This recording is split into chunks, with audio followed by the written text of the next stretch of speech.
Varahi silks వారి grand festive celebrations పొందండి 10,000 రూపాయలు ఆపై కొనుగోలుపై బంగారు నాణెం ఉచితంగా.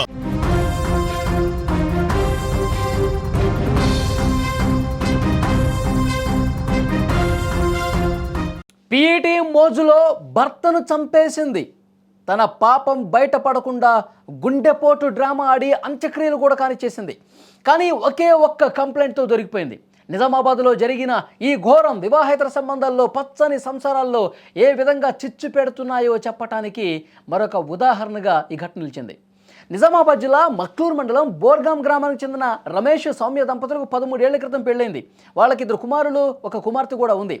నిజామాబాద్లో ఒక ప్రైవేట్ పాఠశాలలో పనిచేస్తున్న సౌమ్యకు అదే పాఠశాలలో పీఈటీగా పనిచేస్తున్న దిలీప్తో వివాహేతర సంబంధం ఏర్పడింది. ఈ క్రమంలో తమ బంధానికి అడ్డొస్తున్నాడన్న కారణంతో భర్తను చంపేసింది.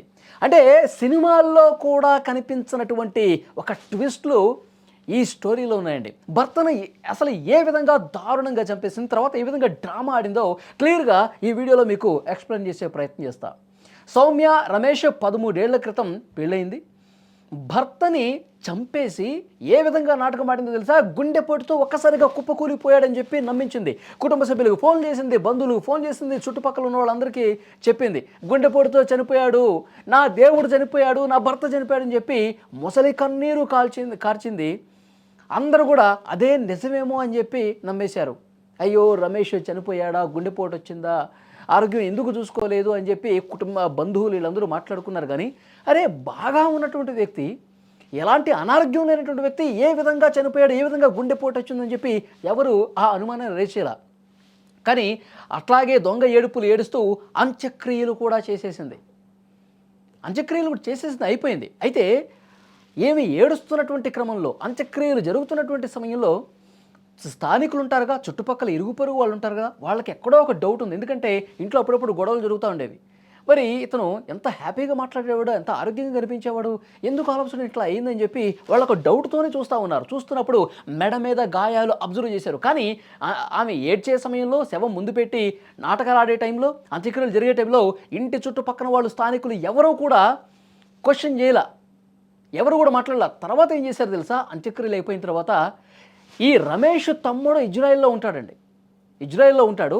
ఈ ఇరుగు పొరుగు వాళ్ళు స్థానికులు అతనికి ఫోన్ చేశారు. మాకెక్కడో డౌట్ కొడుతుంది, మెడ మీద గాయాలు ఉన్నాయి, నువ్వు ఒకసారి కంప్లైంట్ ఇస్తే బాగుంటుంది, ఇది నిజమని చెప్పి మాకు నమ్మబుద్ధి కావట్లేదని చెప్పి ఆ ఇంటి చుట్టుపక్కల ఉన్న వాళ్ళు విదేశాల్లో ఉన్నటువంటి రమేష్ తమ్ముడికి ఫోన్ చేస్తే అతను వెంటనే ఇక్కడ పోలీసులకు కంప్లైంట్ ఇచ్చాడు. నాకు అనుమానం ఉంది, మీరు పోస్ట్ మార్టం ఎందుకు చేయలేదు, పోస్ట్ మార్టం చేయండి, ఆరోగ్యంగా ఉన్నటువంటి నా అన్న ఎందుకు ఆల్ ఆఫ్ సడన్ ఈ విధంగా గుండెపోటు వచ్చింది, నాకు నమ్మబుద్ధి కావట్లేదు, మా వదిన మీద నాకు అనుమానం ఉంది అని చెప్పి పోలీసులు కంప్లైంట్ ఇస్తే ఆ కంప్లైంట్ ఆధారంగా ఇన్వెస్టిగేట్ చేస్తే మొత్తం కథ బయటకు వచ్చిందండి. ట్విస్ట్లన్నీ కూడా బయటకు వచ్చినాయి. ఈమె నిజామాబాద్లో ఒక ప్రైవేటు పాఠశాలలో నాన్ టీచింగ్ స్టాఫ్గా పనిచేస్తూ ఉంది. అదే పాఠశాలలో పీఈటీగా ఉన్నటువంటి దిలీప్తో వివాహేతర సంబంధం పెట్టుకుంది.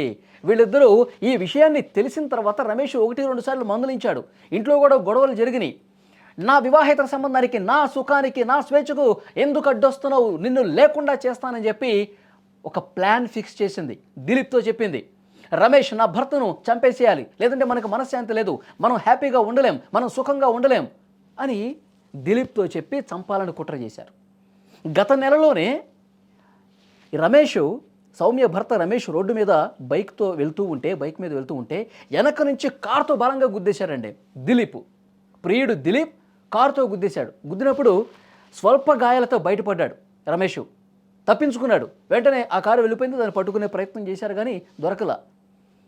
అరే ప్లాన్ బెడిసి కొట్టిందే, నువ్వు కారుతో బలంగా ఢీ కొట్టి ఇంకా అతని మీద నుంచి పోనివ్వాల్సింది కదా, స్పాట్లో చచ్చిపోయాడు కదా, ఎందుకు ఈ విధంగా చేసావని చెప్పి వాళ్ళు భావించుకొని ఇట్లా లాభం లేదు, సుపారీ గ్యాంగ్ మర్డర్లు చేయటంలో ఆరితేరిన వాళ్ళు ఎవరైతే ఉంటారో వాళ్ళకి పని అప్పగిస్తే ఈజీగా భర్త రమేష్ని చంపేస్తాడు అని చెప్పి ఎంత కుట్రపూరితంగా డ్రామా ఆడింది చూడండి.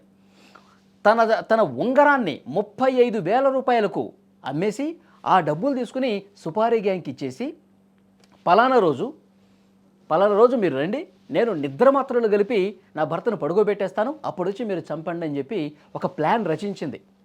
డిసెంబర్ 19వ తారీఖున మంచినీళ్ళలో 10 నిద్రమాత్రలు కలిపిందండి భర్త రమేష్కి. తెలియదు కదా అతనికి, తాగేశాడు, నిద్రలో జారుకున్నాడు. వెంటనే సుపారీ గ్యాంగ్కి ఫోన్ చేసింది. సుపారీ గ్యాంగ్కి ఫోన్ చేసి వాళ్ళు లిఫ్ట్ చేయట్లా.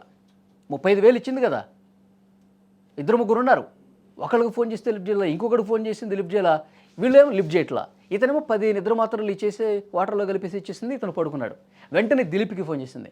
ఈ మర్డర్లు చేసే వాళ్ళకి మనం 35,000 రూపాయలు ఇచ్చాం, వాడు ఒక్కడు కూడా ఫోన్ లిఫ్ట్ చేయట్లేదు, నాకేం చేయాలో తెలియట్లేదు, ఇదే కరెక్ట్ టైము, నిద్ర మాత్రలు ఆ వాటర్ తాగిపిచ్చేశాను, అతను పడుకున్నాడు, ఒక 4-5 గంటలు లేవడు, ఏదో ఒకటి చేసి నువ్వైనా రా అని చెప్పి కబురు పెట్టింది.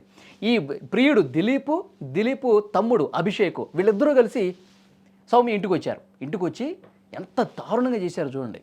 పడుకున్నటువంటి భర్త రమేష్ని ఒక టవాల్ తీసుకొని గొంతుకి గట్టిగా బిగించి నొక్కి గట్టిగా మెడకి ఆ టవల్ బిగించి లాగి తర్వాత ఒక దిండి తీసుకొని సౌమ్య ఆ ముఖం మీద అదిమి పెట్టి ఊపిరాడకుండా చేసి చాలా దుర్మార్గంగా దారుణంగా చంపేశారండి.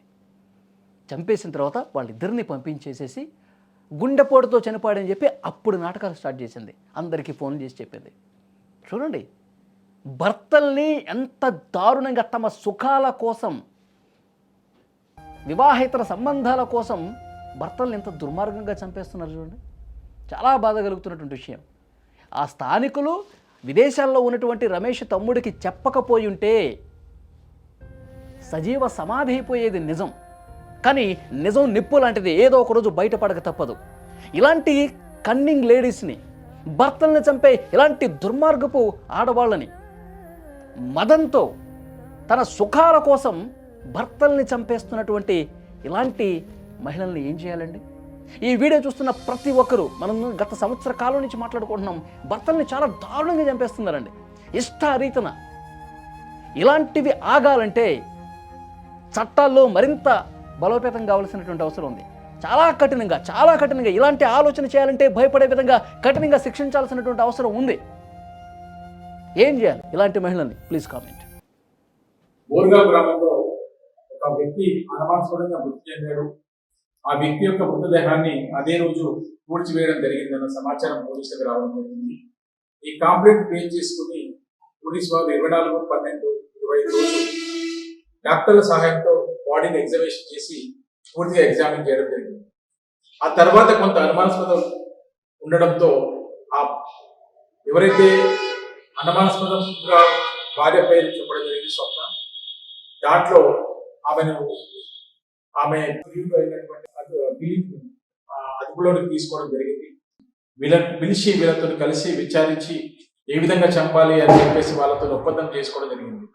ఒప్పందం భాగంలో వాళ్ళు 35,000 రూపాయలు డిమాండ్ చేయడం జరిగింది. దాంట్లో భాగంగా సౌమ్య తన దగ్గర ఉన్న ఒక ఉంగరాన్ని తాకట్టు పెట్టించింది. దిలీప్ తాకట్టు పెట్టి 33,000 రూపాయలు వచ్చినాయి. మనకి 2,000 అదనంగా కలిపి 35,000 రూపాయలు వీళ్ళకి ఇవ్వాలనే ఉద్దేశంతో 14వ తారీఖు ఈ డిసిషన్ తీసుకోవడం జరిగింది. వీళ్ళ ప్లాన్ ప్రకారం 19th రోజు ఇతను పండుకున్నప్పుడు ఇతనికి స్లీపింగ్ పిల్స్ ఇచ్చి చంపాలన్న ఉద్దేశంతో మొత్తం కూడా ప్లాన్ చేసుకున్నారు. ఆ ప్లాన్ లో భాగంగా రాత్రి ఎవరైతే సౌమ్య ఉందో, సౌమ్య స్లీపింగ్ పిల్స్ ఇచ్చారు. అతను నిద్రపోయి ఉన్నాడు. అతను దిండు పెట్టి, అదేవిధంగా టవాల్ పెట్టి అతను స్ట్రాంగులేట్ చేసి దిండుతో స్మోదరింగ్ చేసి చంపడం జరిగింది. చనిపోయినాడు అన్న తర్వాత నిర్ధారణ చేసుకున్న తర్వాత వాళ్ళిద్దరు కూడా కలిసి